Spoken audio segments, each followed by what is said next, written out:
আমি দোনার সম্পদ চাই শুধু আবিদ শার দর্শন আমার মন জানে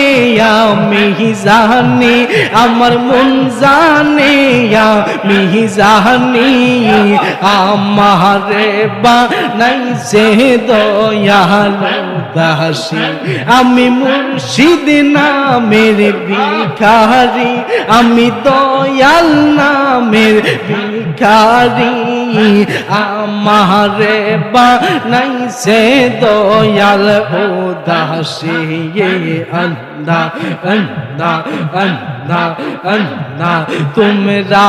আমায় উপায় বলো না আমার মনের জ্বালা কি দূর হয়